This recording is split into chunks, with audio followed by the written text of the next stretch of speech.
Welcome to Story Quest. Today, I will be reading Little Woman, Chapter 26, Part 1. It takes people a long time to learn the difference between talent and genius, especially ambitious young men and women. Amy was learning this distinction through much tribulation for mistaking enthusiasm for inspiration.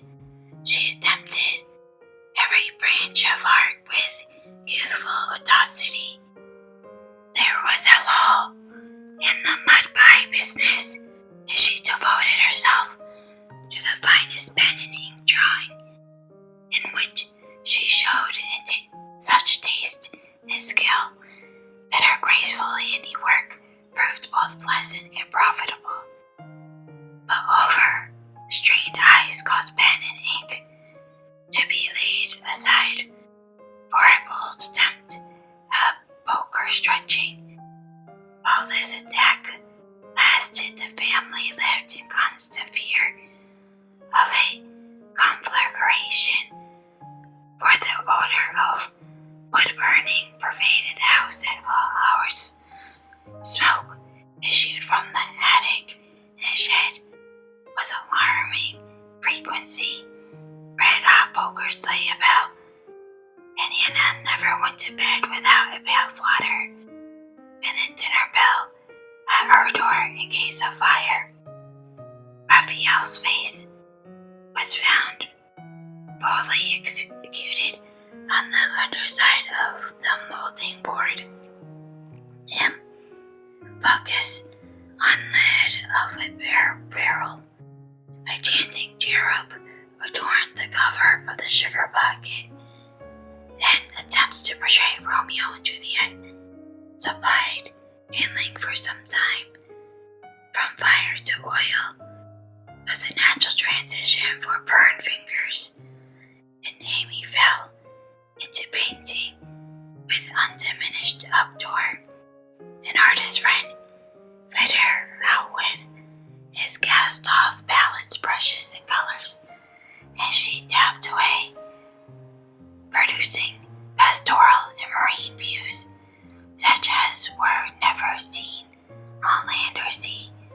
Her monstrosities in the way of cattle would have taken prizes at an agricultural fair, and the perilous pitching of her vessels would have produced seasickness in the most nautical observer if the utter disregard to all known rules of shipbuilding and rigging were not convulsed him with laughter at the first glance. Swarthy boys and dark-eyed Madonnas stared at you from one corner of the studio, suggested Murillo. Oily brown shadows of faces with a lurid streak in the wrong place meant Rembrandt, buxom ladies, and chopsicle infants. Rubens and Turner appeared in tempest of blue thunder, orange lightning, brown rain, and purple clouds, with a tomato color splash in the middle, which seemed to be the sun, or a buoy, a sailor's shirt, or a king's robe, as the spectator pleased.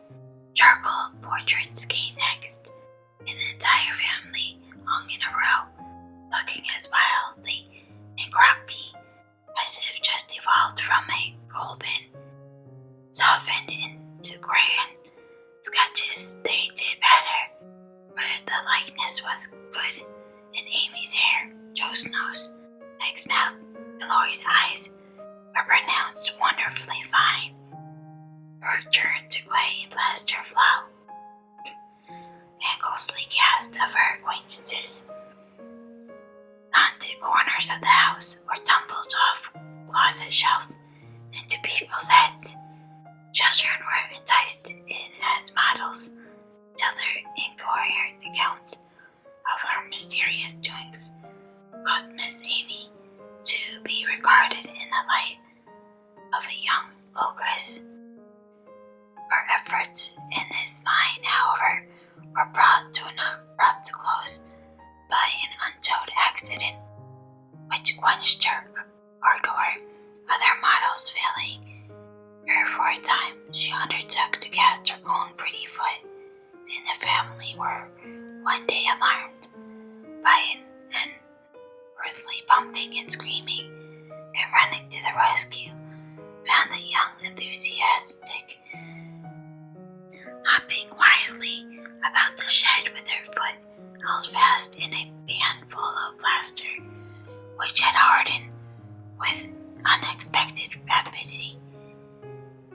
With much difficulty and some danger, she was dug out, for Jo was so overcome with laughter while she excavated that her knife went too far, cut the poor foot, and left a lasting memorial of one artistic attempt at last.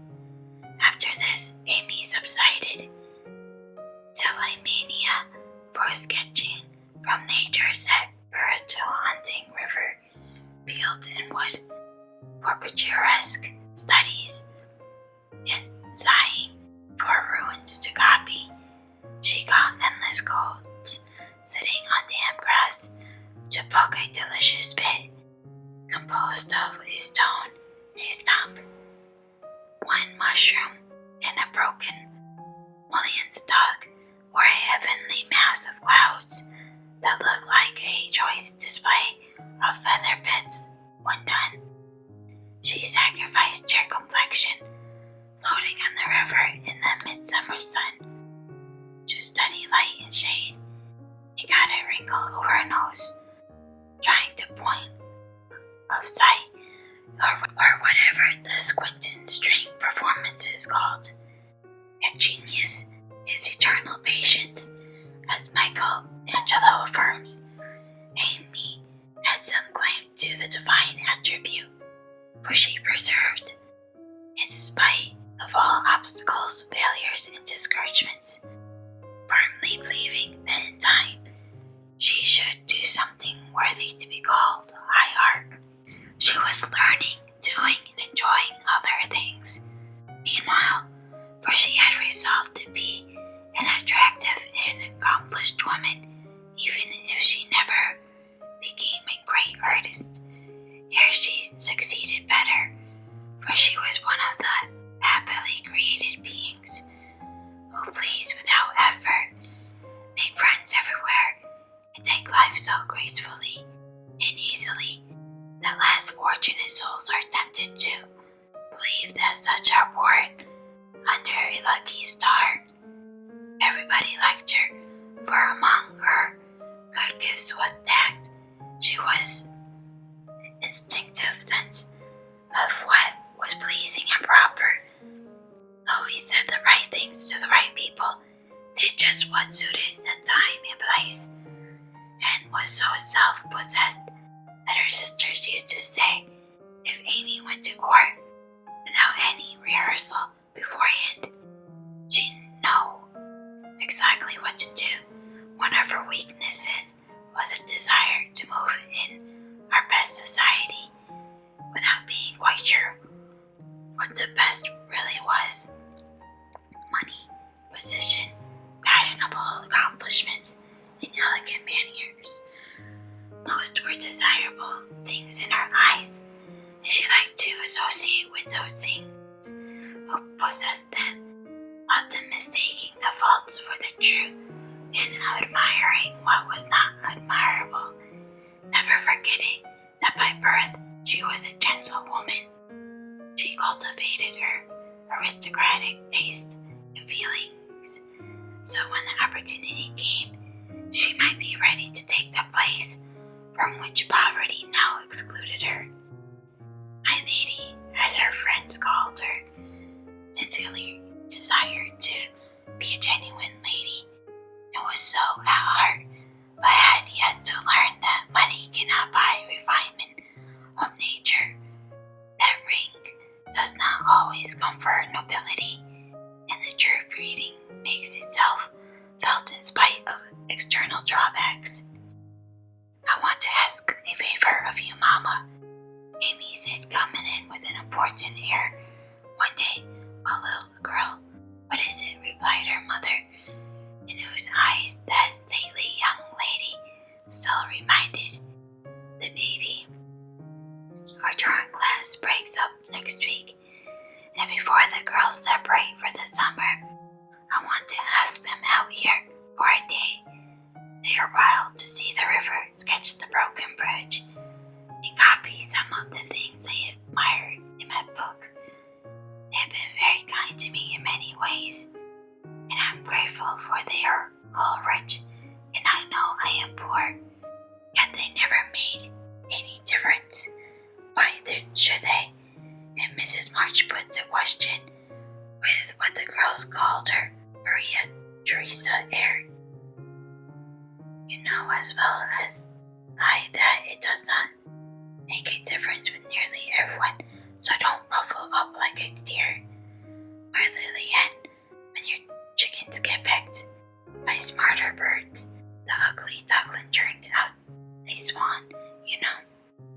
And Amy smiled without bitterness, for she possessed a happy temper and hopeful spirit.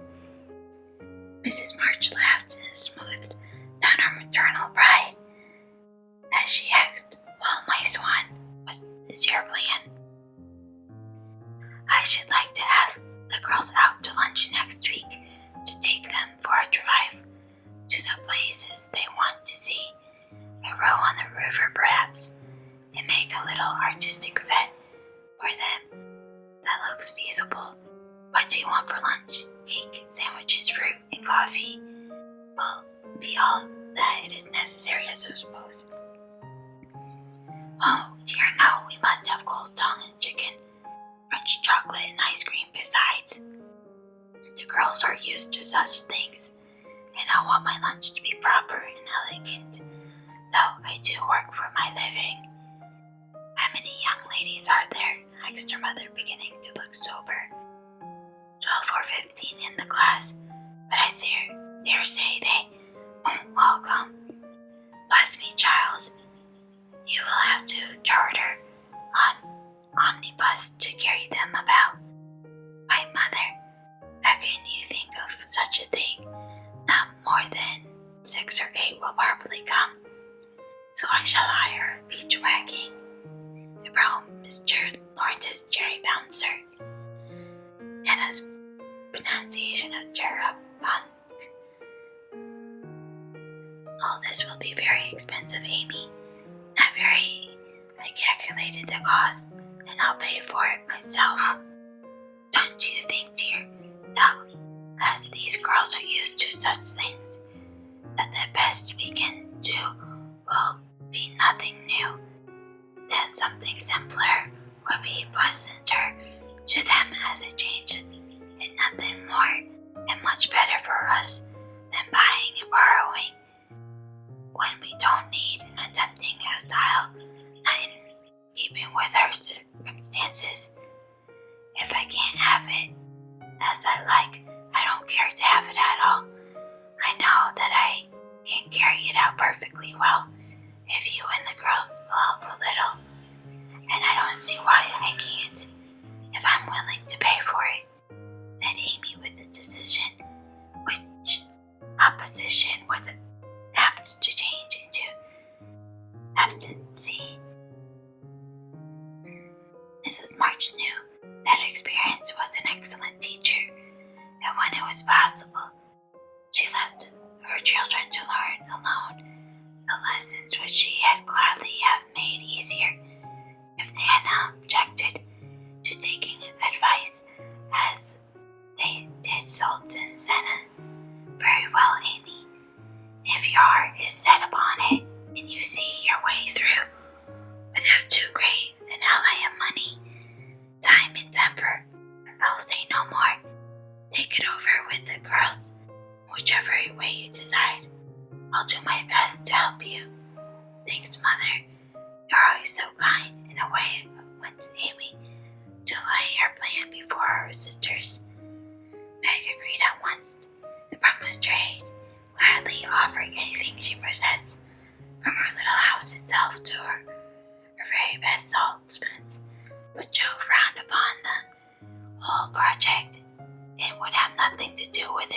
first. Why in the world would you spend your money, worry your family, and turn the upside down for a parcel of girls who don't care sixpence for you? I thought you had too much pride and sense to truckle to any mortal woman just because she wears French boots and rides in a coupe, said Joe, who, being called from a tragic climax of her novel, was not in the best mood for social enterprise. Don't truckle, and I hate being patronized as much as you do, returned Amy indignantly, for the two still jangled. When such questions arose, the girls do care for me, and I for them, and there's a great deal of kindness and sense of talent among them, in spite of what you call fashionable nonsense. You don't care to make people like you, to go into good society and cultivate your manners and taste. I do, and I mean to make the most of every chance that comes. You can go through the world with your elbows out and your nose in the air and call it independence if you like. That's not my way. When Amy had wetted her tongue and freed her mind, Shirley got the best of it, for she seldom failed to have common sense on her side, while Jo carried her love of liberty and hate of conventionalities to such an unlimited extent that she naturally found herself worsted in an argument.